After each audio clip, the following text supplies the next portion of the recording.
আলহামদুলিল্লাহ, যাবতীয় তারিফ ও সমস্ত প্রশংসা সেই মহান রব্বুল আলামিনের জন্য, যে আল্লাহ রব্বুল আলামিনের অশেষ মেহেরবানিতে আজকের এই সাপ্তাহিক ঈদুল জুমায় তারই দাসত্ব, তারই গোলামি করার জন্য, তারই ঘর মসজিদে আসার সুযোগ পেয়েছি।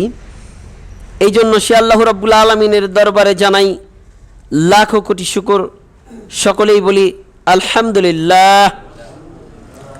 অতঃপর আমাদের এতিম নবী হযরত মুহাম্মদ আহমদ মুস্তফা সাল্লাল্লাহু আলাইহি সাল্লামের উপরে লাখো কোটি দরুদ।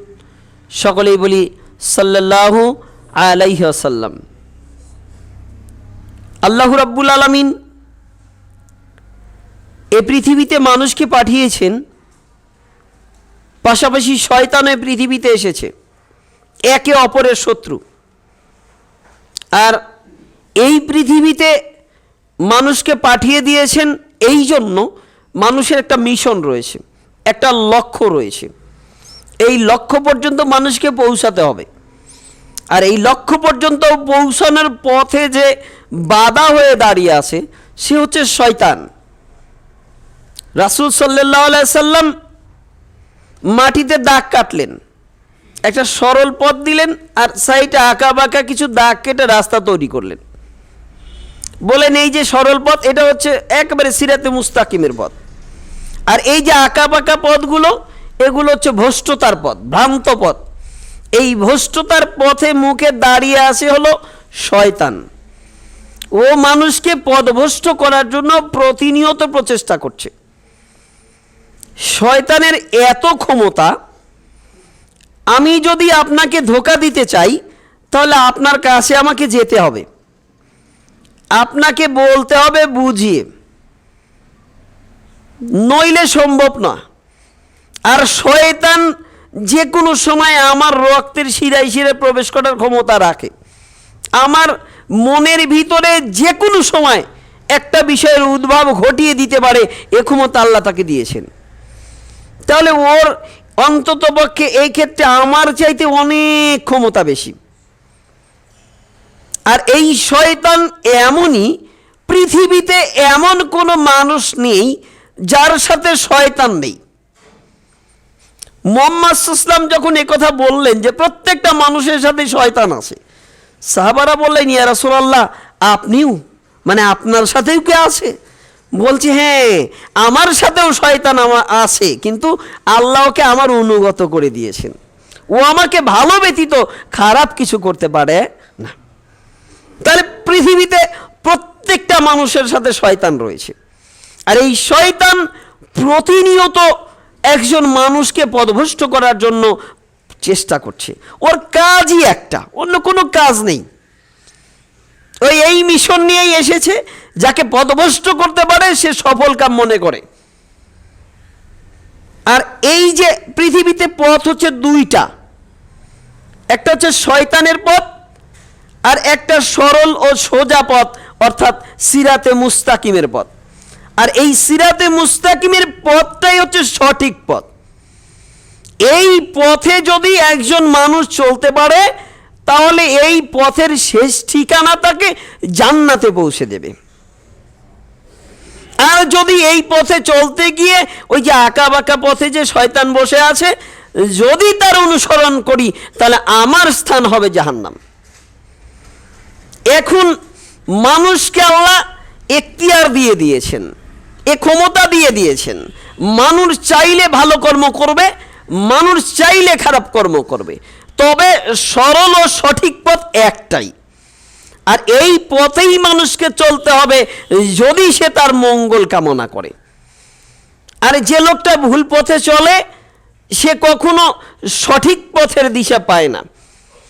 আল্লাহ রাব্বুল আলামিন বলছেন পবিত্র কুরআনুল কারীম সূরা মুলক আয়াত হচ্ছে 22।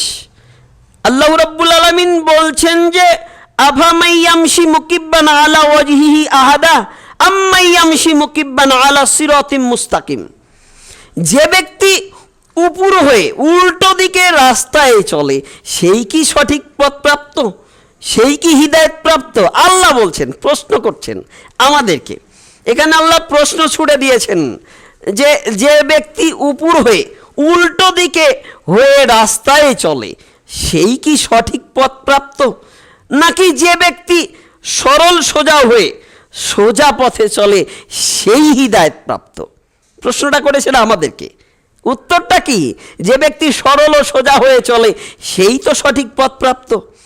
আর এই সরল ও সঠিক পথ প্রাপ্ত মানুষগুলোই একমাত্র শুধুমাত্র আল্লাহর নৈকট্য লাভ করবে, অন্য কারো দ্বারা সম্ভব নয়। আর এই হিদায়াত একমাত্র শুধুমাত্র আল্লাহ যাকে দান করবেন সেই পাবে, অন্য কেউ পাবে না। আল্লাহ রাব্বুল আলামিন বলছেন সূরা কাসাস 28 নম্বর সূরা, আয়াত হচ্ছে 56। আল্লাহ রাব্বুল আলামিন বলছেন তার রাসূলকে যে ইন্নাকা লা তাহদি মান আহবাবতা ওয়ালাকিন্নাল্লাহা ইয়াহদি মান ইয়াশাউ। হে রাসূল, আপনি যাকে ভালোবাসেন, ইন্নাকা লা তাহদি মান আহবাবতা, আপনি যাকে ভালোবাসেন তাকে আপনি হেদায়েত করতে পারেন না। এ ক্ষমতা আমি আপনাকে দেইনি। হেদায়েত পাওয়া, হেদায়েত দেওয়ার একমাত্র শুধুমাত্র মালিক হচ্ছে আমার আল্লাহ। আপনি যাকে হেদায়েত করার চেষ্টা করছেন, আপনি যাকে ভালোবাসেন, মনে করবেন সে লোকটাকে আমি সঠিক পথে আনবো, এই ক্ষমতা আল্লাহ আপনাকে দেয়নি। মুহাম্মদ সাল্লাল্লাহু আলাইহি সাল্লামকে বলছেন যে আপনি যাকে ভালোবাসেন তাকে আপনি সঠিক পথে আনতে পারেন না। ওয়ালাকিন্নাল্লাহা ইয়াহদি মান ইয়াশাউ, আল্লাহ যাকে হেদায়েত করেন, আল্লাহ যাকে চান তাকে হেদায়েত দান করেন, সে ব্যতীত অন্য কেউ হেদায়েত পেতে পারে না। এ ক্ষমতা একমাত্র শুধুমাত্র আল্লাহর। আর হেদায়েতের পথ যদি যে ইচ্ছে সেই আসতে পারতো, পৃথিবীতে অনেক মানুষ নিজেকে মনে করে আমি সঠিক পথে আছি।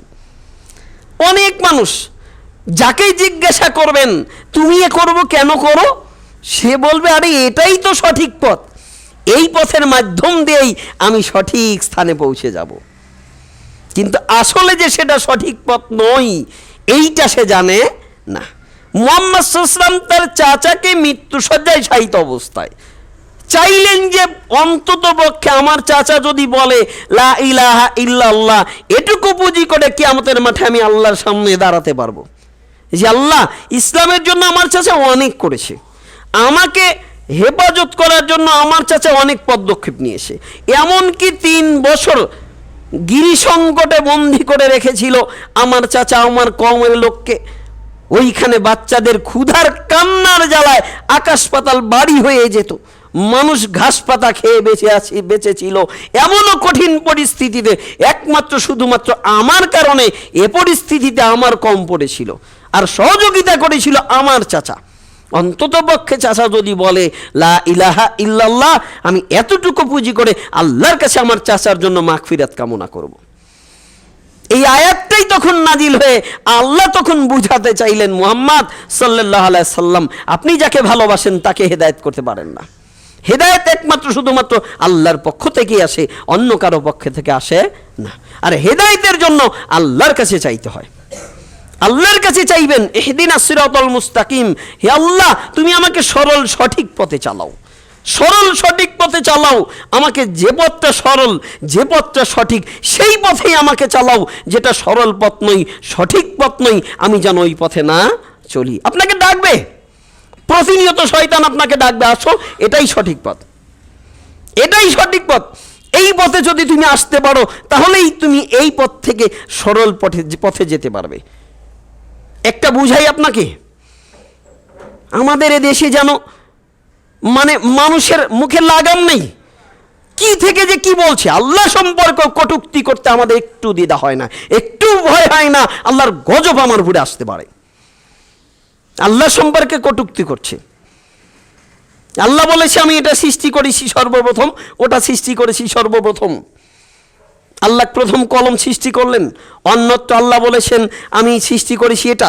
প্রত্যেকটা জীব সৃষ্টি করেছেন, তার তো প্রথম একটা সৃষ্টি করতে হবে, এই জ্ঞানটা তো আমার থাকতে হবে।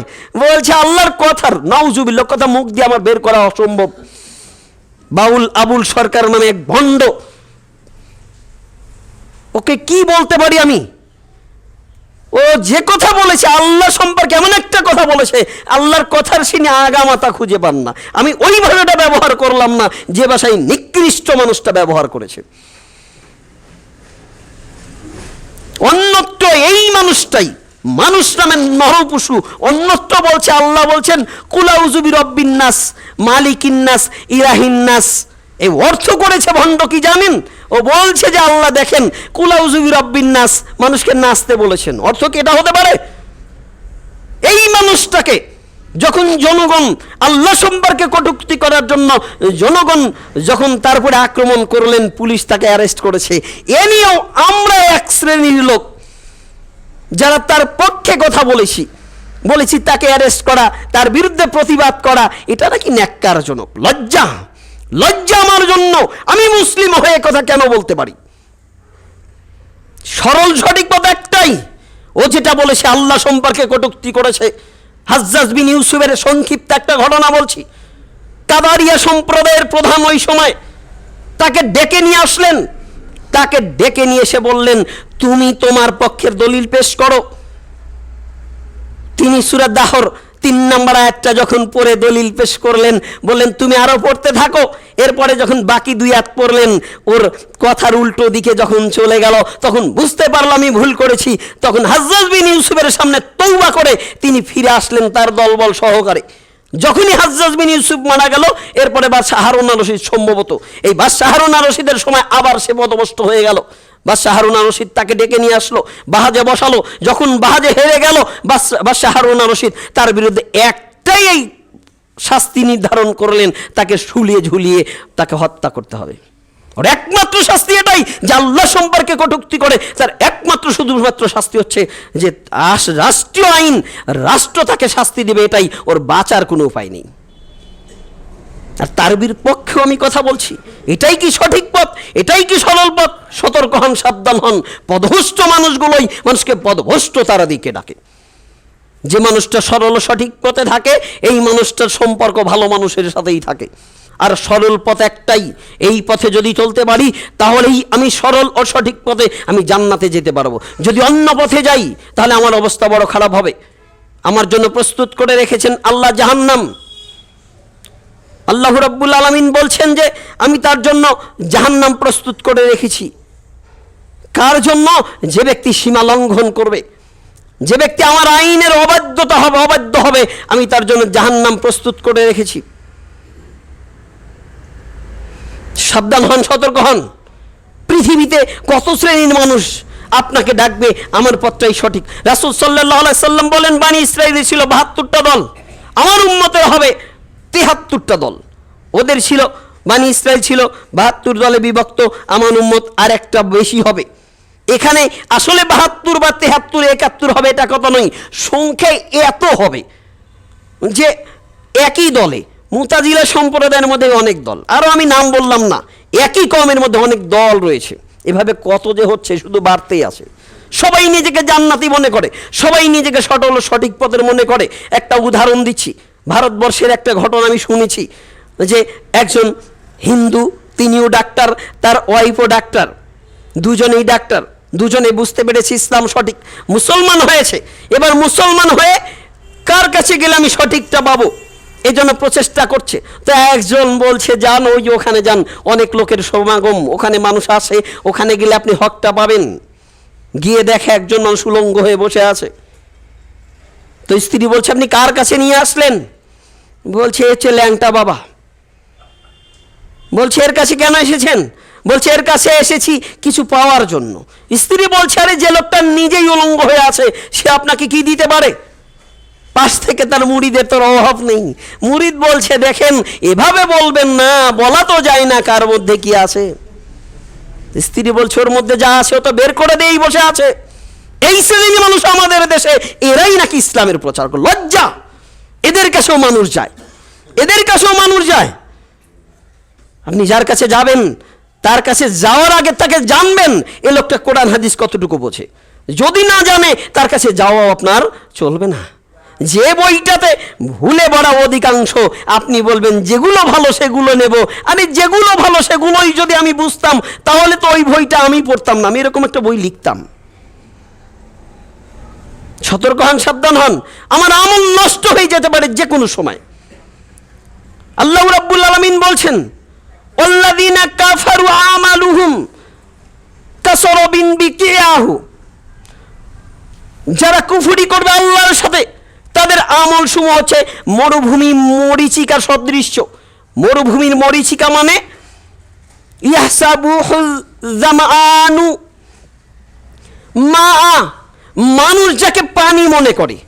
মরুভূমির মধ্যে দিয়ে একজন মানুষ হাঁটছে হাঁটছে আর হাঁটছে।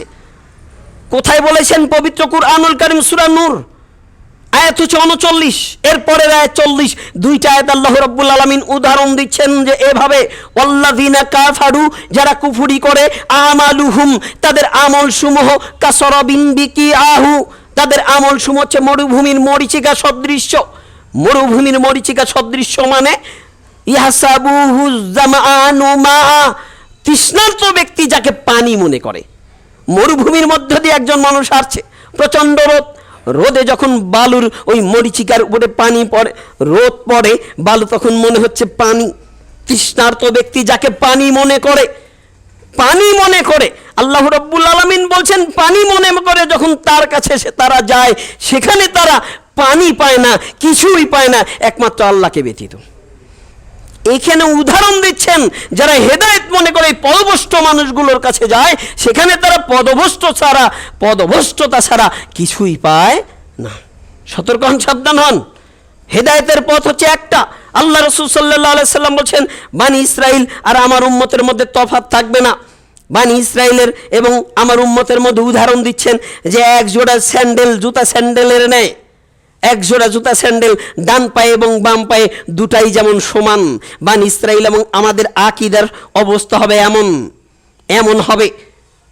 রাসূল সাল্লাল্লাহু আলাইহি সাল্লাম একথা বলতে বলতে শেষের দিকে এসে বলছেন যে সবাই জাহান্নামে যাবে, সবাই জাহান্নামে যাবে এক দল ব্যতীত।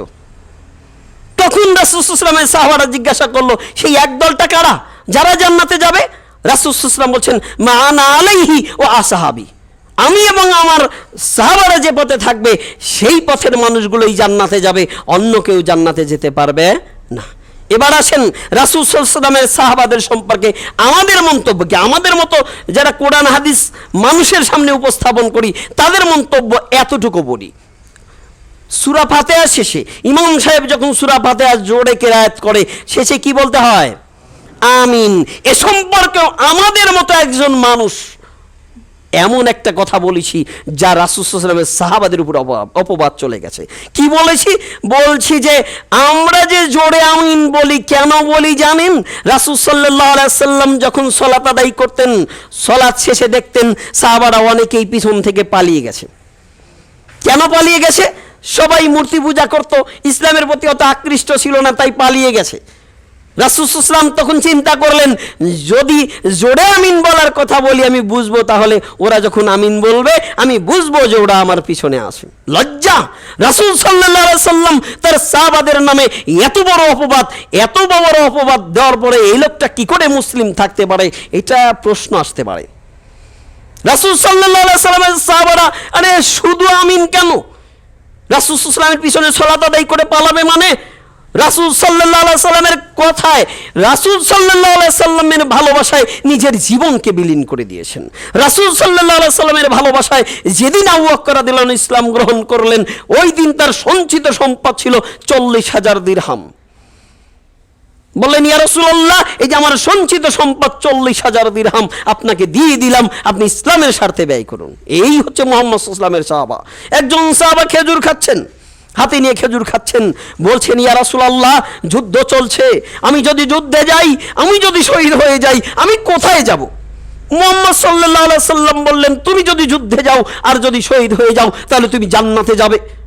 হাতে খেজুরের প্লেটটা হাতে রয়েছে, তিনি চিন্তা করলেন এই পুরো খেজুর খেতে সময় লাগবে, জান্নাতে যাওয়া আমার দেরি হয়ে যাবে, এটা হতে পারে না। হাতের খেজুরের প্লেট ফেলে দিয়ে যুদ্ধের ময়দানে চলে যায়, বীর বিক্রমে যুদ্ধ করে পরিশেষে শহীদ হয়ে যায়। এ হচ্ছে রাসূল সাল্লাল্লাহু আলাইহি ওয়াসাল্লামের সাহাবা। নিজের জীবনের মায়া নেই, এরা নাকি মুহাম্মদ সাল্লাল্লাহু আলাইহি ওয়াসাল্লামের কাছ থেকে পালিয়ে বেড়াবে।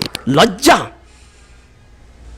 হাতে নাকি পুতুল ছিল, যখন সালাতে দাঁড়াতো বগল তলায় পুতুল নিয়ে দাঁড়াতো। তাই মুহাম্মদ সাল্লাল্লাহু আলাইহি ওয়াসাল্লাম চিন্তা করলেন কি করে পুতুল ফেলে দেওয়া যায়।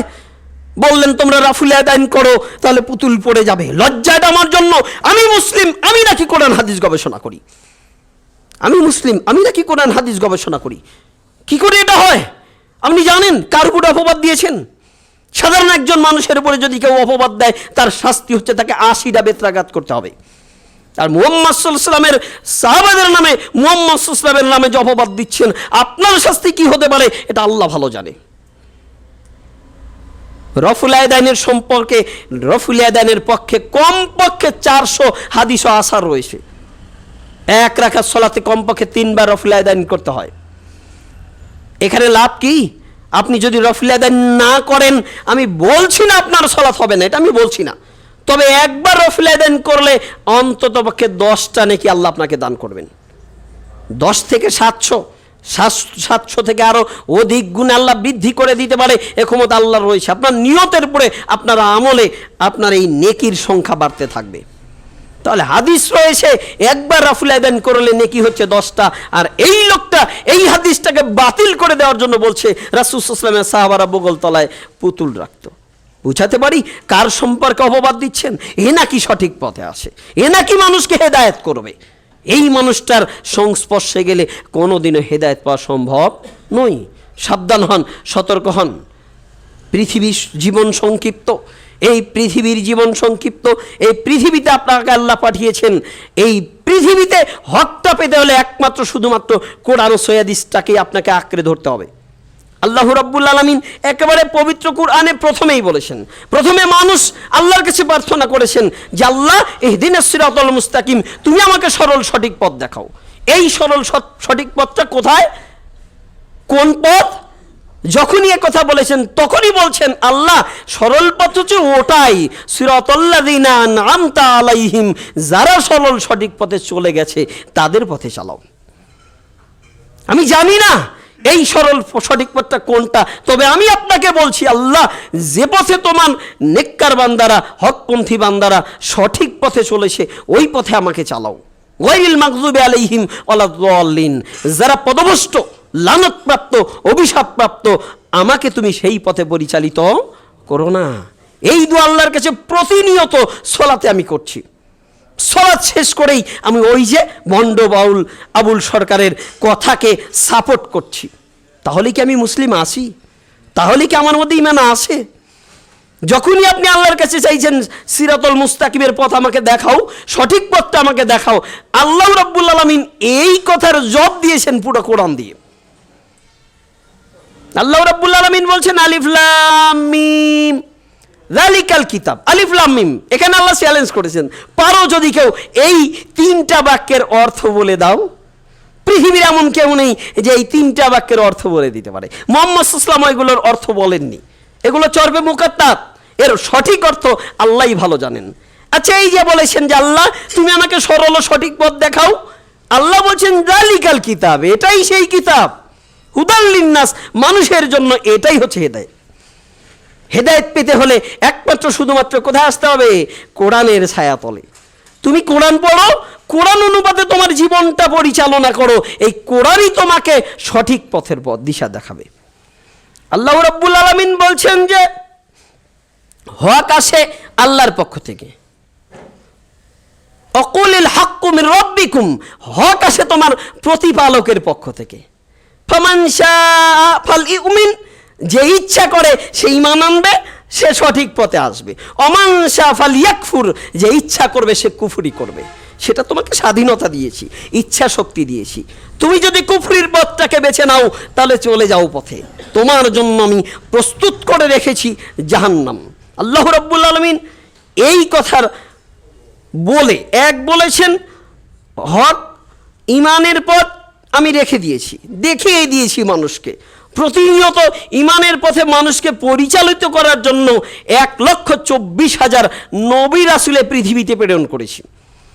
যখন নবীদের রাসূলদের দরজা বন্ধ করে দিয়েছি, তখন পৃথিবীতে আলেম ওলামার মাধ্যম দিয়ে তোমার কাছে হক আমি পৌঁছে দিয়েছি। হক স্পষ্ট, হকও স্পষ্ট, বাতিলও স্পষ্ট। তোমার সাথে 2টা পথ, তোমার সামনে 2টা পথ।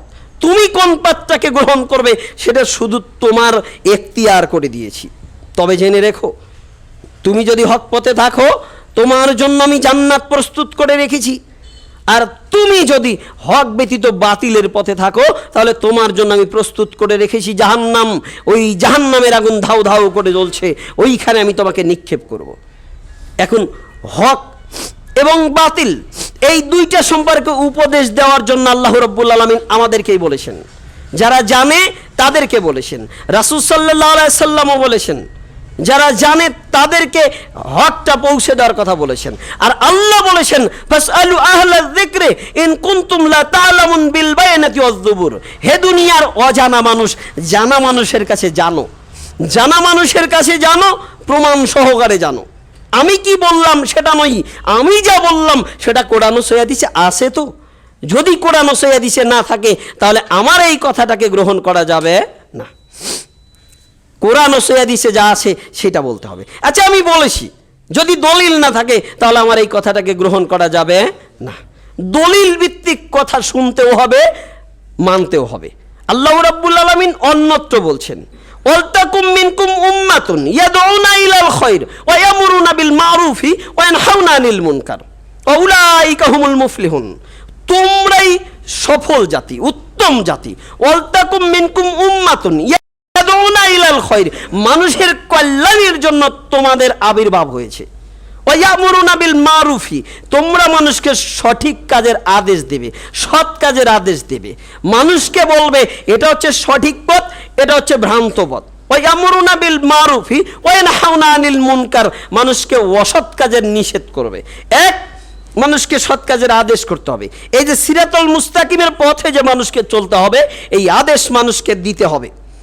দুই, যারা এই আদেশটা গ্রহণ করবে তাদেরকেও জানতে হবে যে কথাটা শুনলাম এটা কি কোরআন ও হাদিসে আছে, এ কথা কি শুনতে হবে, এ কথা কি মানতে হবে, এ কথা কি রাসূল সাল্লাল্লাহু আলাইহি ওয়াসাল্লাম বলেছেন।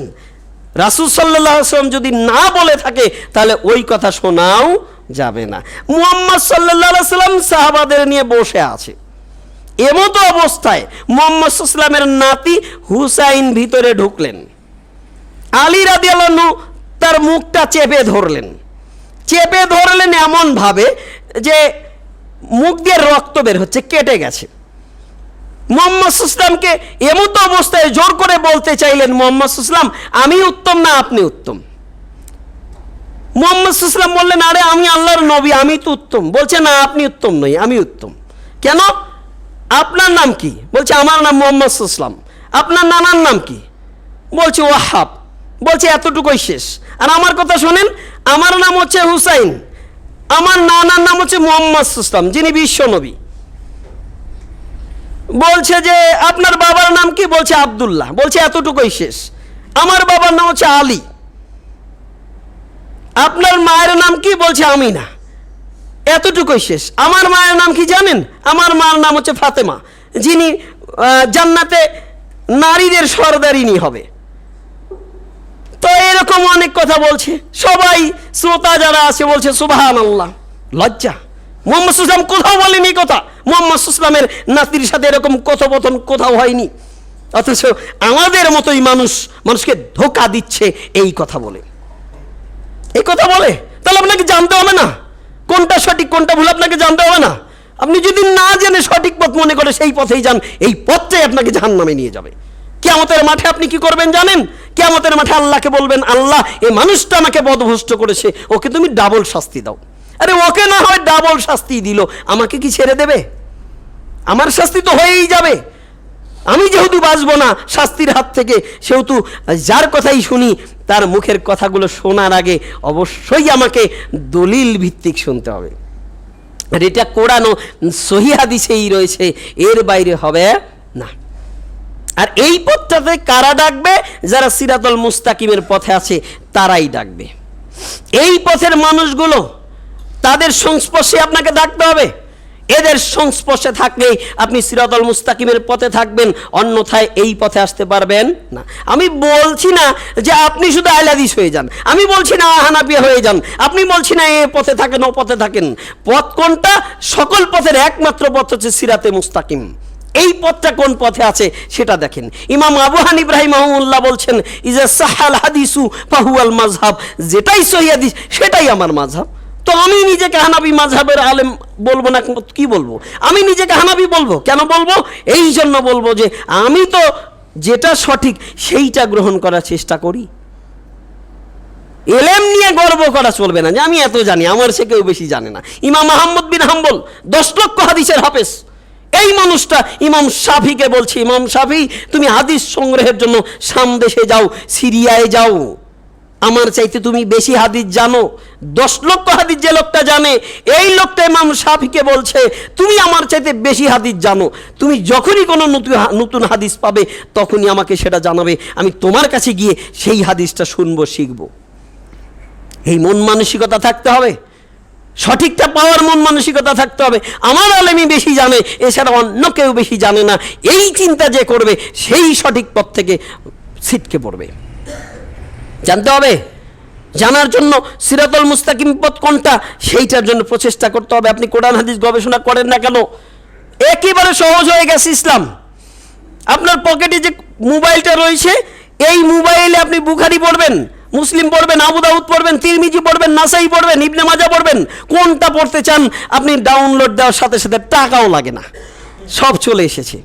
এরপরেও যদি আরবি জানা লাগে না, আপনি বাংলা জানেন, বাংলাতেই জানা হয়ে যায়। তবে আপনাকে ধোঁকা দিচ্ছি আমি, কিভাবে ধোঁকা দিচ্ছি?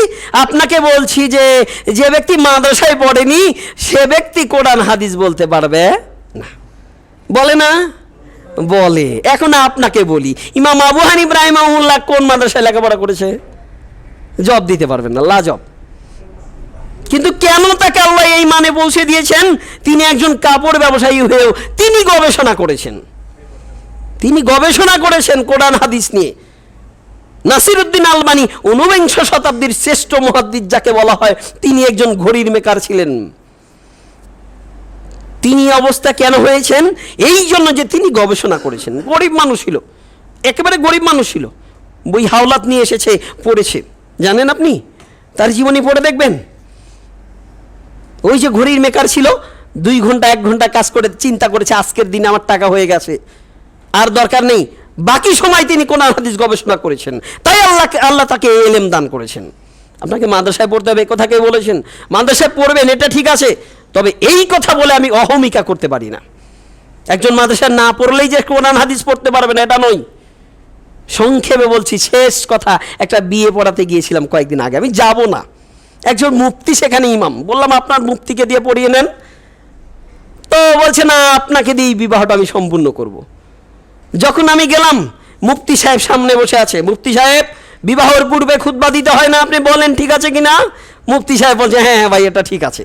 মুফতি সাহেব বিবাহের সময় কুমারী মেয়ে বাবা বলবে আমার মেয়ে রাজি আছে, বাবা তার ওই ছেলেকে জিজ্ঞাসা করবে আমার মেয়েকে তোমার সাথে এত টাকা দেন মোহর ধার্য করে বিবাহ দিতে চাচ্ছি, তুমি রাজি থাকলে কবুল বলো, এটা ঠিক আছে না? বলছে হ্যাঁ ঠিক আছে। মুফতি সাহেব এখানে কি আপনাকেই বিয়ে পড়াতে হবে না ওলি বিবাহ পড়াবে? বলছে ওলি। তো প্রচলিত পদ্ধতিতে বিবাহ পড়ান কেন? মুফতি সাহেবের মুখে কেউ কথা নেই। বললাম আমি এখানে বসে থাকবো, আপনি বিবাহ সম্পূর্ণ করবেন, প্রথমে খুতবা হবে, এরপরে মেয়ের বাবা বলবে। মেয়ের বাবা যদি অপারগ হয় তখন যদি আপনাকে অনুমতি দেয় তখন আপনি বলতে পারেন, এরপরে বিবাহ সম্পূর্ণ হয়ে যাবে। বিবাহের পরে কোনো খুতবা চলবে না। আরে খুতবা আল্লাহর প্রশংসা তো প্রথমেই হয়, এরপরে দোয়া রয়েছে বারাকাল্লাহু লাকা ওয়া বারাকা আলাইকা ওয়া জামাআ বাইনাকুমা ফিল খায়র। মুফতি সাহেব এই দোয়া ঠিক আছে? বলছে হ্যাঁ ঠিক আছে। তো বলছে এবার দোয়া করেন, বিবাহ সম্পূর্ণ করেন, খুতবা শুরু করেন। একেবারে আমি গড়ে বসে আছি, তিনি বিবাহ শেষ করে দিলেন। জনগণ বললেন আরে অতীতের বিবাহ তো এরকম হতো না। মুফতি সাহেব বলছে এটাই ঠিক। কেন কেন এটা? একই অঙ্গে 2 রূপ থাকতে পারে না, যেটা সঠিক সেটাই গ্রহণ করব। হয় আপনি আমাকে ভালোবাসেন, তাতেও আমি সন্তুষ্ট, না হয় আপনি আমাকে ঘৃণা করেন, তাতেও আমি সন্তুষ্ট। আমি ভালোবাসা একমাত্র শুধুমাত্র আল্লাহর চাই। আমি যদি কোরআন হাদিস বলি, একমাত্র শুধুমাত্র আল্লাহ যতটুকু বলতে বলেছেন ততটুকুই বলবো, এর বাইরে বানিয়ে কোনো কথা বলা চলবে না। বলছে আমাদের পীর সাহেব মাহফিল শেষ করে, কিছুদিন আগের ঘটনা ফেসবুকে দেখবেন, আমাদের পীর সাহেব মাহফিল শেষ করে রাস্তায় এসেছে, মাইকের সামনে বাঘ এসে পড়েছে। তো পীর সাহেবকে বললাম আপনি নামবেন না, বাঘ আপনাকে খেয়ে ফেলবে। পীর সাহেব নামলেন, বাঘ পীর সাহেবের হাত ধরে মুরিদ হয়ে গেল। জোরে বলেন সুবহানাল্লাহ। তো সবাই বললো সুবহানাল্লাহ। পীর সাহেবের কানে যখনই কথা চলে গেছে, দেখবেন ফেসবুকে ভাইরাল হয়ে গেছিল, কিন্তু পীর সাহেবের কাছে যখন কথা চলে গেছে, পীর সাহেব বলছে কই আমার সাথে যে ঘটনা ঘটেনি। বলছে হুজুর আমি একটু বানিয়ে বলেছি। এ কারণে পীর সাহেব তার মুরিদদের বললো মার, মেরে একটা এমনভাবে মেরেছে একটা কান দিয়ে কথাই শোনে না।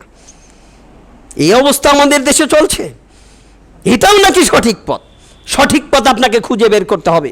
এই সঠিক পথের মাঝে অনেক বক্রপথ রয়েছে, আর এই বক্রপথের মাথায় এখন শয়তান খুব মনে হয় কমই থাকে।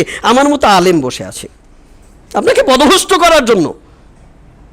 এই মানুষগুলো থেকে সাবধান থাকেন।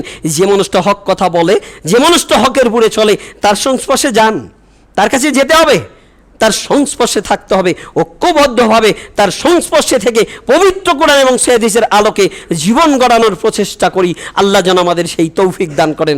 সকলেই বলি আমিন। আল্লাহর কাছে প্রার্থনা করি, আল্লাহ যেটা সঠিক পথ সেই পথে তুমি আমাদের পরিচালিত করো। যে পথটা ভুল ভ্রান্ত শয়তানের পথ, পদভ্রষ্টতার পথ, সেই পথে থেকে আমাদেরকে হেফাজত করো। সকলেই বলি আমিন। আল্লাহর কাছে প্রার্থনা করি, আল্লাহ আমরা মানুষ, শয়তান প্রতিনিয়ত আমাদের ধোঁকা দিচ্ছে। আমরা মানুষ, আলেম নামে কিছু মানুষ প্রতিনিয়ত আমাদেরকে ধোঁকা দিচ্ছে। ওই মানুষগুলো থেকেও তুমি আমাদেরকে হেফাজত করো। যেটা সঠিক, যে পথে চললে সিরাতে মুস্তাকিমের পথে চলতে পারি, সেই পথে তুমি আমাদেরকে পরিচালিত করো। তুমি আমাদেরকে সেই বুঝটা দান করো। সকলেই বলি আমিন। পরিশেষে বলছি, সারা জীবন একটার পরে আপনি আমল করে এসেছেন, কিন্তু যখন জানলেন যে এই আমলটা মুহাম্মদ সাল্লাল্লাহু আলাইহি ওয়াসাল্লাম করেনি, কালকে এই আমল বাদ দিবে কথা নয়, শুনেছি তখনই তওবা করে ওই পথ থেকে ফিরে আসব, তাহলেই আমি প্রকৃত সিরাতে মুস্তাকিমের পথে থাকব। আর যদি মনে করি যে না এতদিন করলাম, একটু যদি না করি কেমন দেখা যায়, আস্তে আস্তে ছেড়ে দেব, এই কথা বলা চলবে না। যারা বিড়ি খায় দেখবেন, তাকে যদি বলবো ইনশাল্লাহ ভাই দোয়া করবেন, আস্তে আস্তে ছেড়ে দেবো, আগে 20টা খেতাম এখন 5টা খাই, এটা নয়। যখন শুনেছেন এটা হারাম তখনই ছেড়ে দেবেন, তাহলেই প্রকৃত মুসলিম হতে পারবেন। আপনি 5 দিন পরে ছেড়ে দিবেন, 5 দিন বাঁচবেন তার গ্যারান্টি আছে? যেহেতু গ্যারান্টি নেই, শুধু হক যখনই পেয়েছি তখনই ওটাকে মেনে নেব। আর তখনই যদি মেনে নিয়ে তওবা করতে পারি, তখনই যদি মরে যাই, আল্লাহ আপনাকে ক্ষমা করে দেবে। মুহাম্মদ সাল্লাল্লাহু আলাইহি ওয়াসাল্লামের হাদিস শোনেননি? একজন ইহুদি যুবক মুহাম্মদ সাল্লাল্লাহু আলাইহি ওয়াসাল্লামের খেদমত করত। শুনলেন মুহাম্মদ সাল্লাল্লাহু আলাইহি ওয়াসাল্লাম যুবক অসুস্থ, তার কাছে গেলেন, মাথায় হাত বুলালেন, দেখলেন অবস্থা বেশি ভালো নয়। আমরা অনেক সময় বলি না যে অবস্থা দেখে আসলাম, হয়তো বাবা আসবে না। মুহাম্মদ সাল্লাল্লাহু আলাইহি ওয়াসাল্লাম শিওরে বসে আস্তে করে বলছেন, আসলিম আসলিম আসলিম, তুমি ইসলাম কবুল করো, তুমি ইসলাম গ্রহণ করো, তুমি ইসলাম গ্রহণ করো। ফানাজারা ইলা আবিহি, ছেলেটা তার পিতার দিকে তাকিয়ে আসে, মানে আমি ইহুদির সন্তান। মুহাম্মদ সাল্লাল্লাহু আলাইহি ওয়াসাল্লাম বলছেন তুমি মুসলমান হও। মৃত্যু শয্যায় শায়িত অবস্থায় বাবার দিকে তাকিয়ে আছে, বাবা কি বলে? বাবা তখন একটা বাক্য বললেন, আবুল কাসেম যা বলে তা মেনে নাও। মুহাম্মদ সাল্লাল্লাহু আলাইহি ওয়াসাল্লাম যা বলে তা মেনে নাও। যখনই ছেলেটা কথা শুনেছে, তখনই ছেলেটা কালেমা পড়ে মুসলমান হয়ে গেছে। যখনই মুসলমান হলেন, মুহাম্মদ সাল্লাল্লাহু আলাইহি ওয়াসাল্লাম তার মাথার শিওর থেকে উঠে দাঁড়াচ্ছেন আর বলছেন, আলহামদুলিল্লাহিল্লাযী আনকাদাহু মিনান নার। সেই আল্লাহর সমস্ত প্রশংসা যে আল্লাহ এই ছেলেটাকে জাহান্নামের হাত থেকে রক্ষা করলো। ছেলেটা কি সালাত আদায় করেছে? ছেলেটা কি সিয়াম পালন করেছে? সবেমাত্র ইসলাম গ্রহণ করেছে, এরপরেই পৃথিবীর বুক ছেড়ে চলে গেছেন, এরপরেও আল্লাহ তাকে ক্ষমা করে দিয়েছেন। কেন? সঠিক পথ পেয়ে সাথে সাথে সেটা কি করেছেন? গ্রহণ করেছেন। পাপ করেছি, এমন পাপ পৃথিবীতে নেই যে আল্লাহ ক্ষমা করতে পারে না। আমি যত বড় পাপী, আমার চাইতে হাজারো গুণ কোটি গুণ বেশি দয়াশীল ক্ষমাশীল হচ্ছে আমার আল্লাহ। যত বড় পাপ করেন না কেন, তওবা করলে আল্লাহ আপনাকে ক্ষমা করে দেবেন। তওবা করার চেষ্টা করুন। অতীতে এমন কিছু আমল এখন আমাদের মধ্যে আছে যে এখনো ছাড়তে পারছি না, ওগুলো ছেড়ে দেন, ছেড়ে দেন। সঠিক পথে আসার চেষ্টা করেন, সঠিক পথটা খোঁজার জন্য প্রচেষ্টা করেন। আল্লাহ যেন আমাদেরকে সেই তৌফিক দান করেন। সকলেই বলি আমিন। পরিশেষে আপনাদের জন্য দোয়া করি, আমার জন্যও দোয়া করবেন। আল্লাহ যেন আমাদের সকলকেই সিরাতে মুস্তাকিমের পথে পরিচালিত করে। সকলেই বলি আমিন। পরিশেষে আপনাদের জন্য দোয়া করি, আমার জন্য দোয়া করবেন। আল্লাহর কাছে প্রার্থনা করি, আল্লাহ আমাদের নিকটাত্মীয়, দূরাত্মীয়, মা বাবা, ভাই বোন যারা এই অন্ধকার কবরে চলে গেছে, জানি না কোনো পাপের কারণে তাদের কবরে আযাব হচ্ছে কিনা। যদি কোনো পাপের কারণে তাদের কবরে আযাব হয়ে থাকে, আল্লাহর কাছে প্রার্থনা করি, আল্লাহ আজকের দুয়ার বদলতে তুমি তাদের কবরে আযাবকে মাফ করে দাও। সকলেই বলি আমিন। আল্লাহর কাছে প্রার্থনা করি, আল্লাহ যেদিন আমরা এই দুনিয়ার বুক ছেড়ে অন্ধকার কবরে চলে যাব, সেদিন তুমি আমাদের মুখের শেষ বাক্যটা যেন হয় লা ইলাহা ইল্লাল্লাহ। তুমি আমাদের সেই তৌফিক দান করো। সকলেই বলি আমিন। পরিশেষে বলি, আসুন পবিত্র কুরআন এবং সহিহাদিসের আলোকে জীবন গড়ি। আল্লাহ যেন আমাদের সেই তৌফিক দান করেন। সকলেই বলি আমিন। বারাকাল্লাহু লানা ওয়া লাকুম ফি আয়াতিস যিকরিল হাকিম ইন্নাহু তাআলা জাওয়াদুন কারীম।